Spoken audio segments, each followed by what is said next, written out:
नियन दिल तुरले उमे नफरत के बास धके हुरले सुना हमर शीशा नियन दिल तुरले उमे नफरत के बास धके हुरले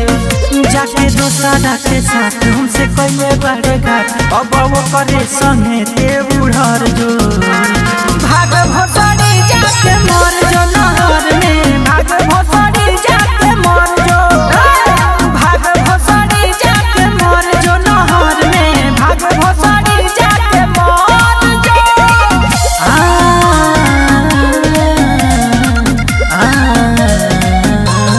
मर जो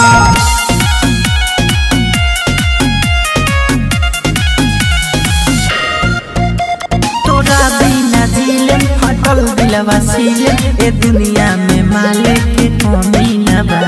रहता नी जागल भइल बानी पागल गम छोड़ला के तोहरा तो तनी न बा तोरा बिना जिलेम फटल दिलवा सीलेम ए दुनिया में माले के कमी न बा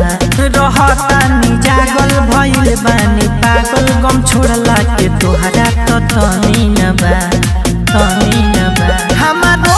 के कहता दिलवा धोखा देले बारे ते तो सिलवा रोज पीही सिगरेट हम हो के पगलेट सुनबे बफारे दिल से निकल जो भाग भोसड़ी जाके मर जो नहर में भाग भोसड़ी जाके मर जो भाग भोसड़ी जाके मर जो नहर में भाग भोसड़ी जाके मर जो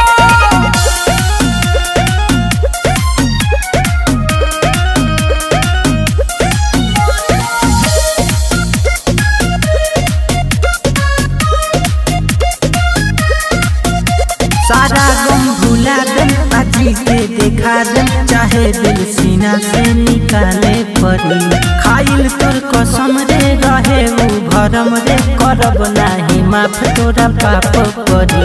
सारा गम भुला दम आजी के देखा दम चाहे दिल सीना से निकाले पड़ी खाइल तोर कसम रे रहे उ भरम रे करब नाही माफ तोरा पाप पड़ी तोहर प्यार भइल बाटे जहर दिल में उठता रहला कलहर जग बड़े खुशहाल उनकर सुनर बिया माल रोज कहे सुबह सवा सुधर जो भाग भोसड़ी जाके मर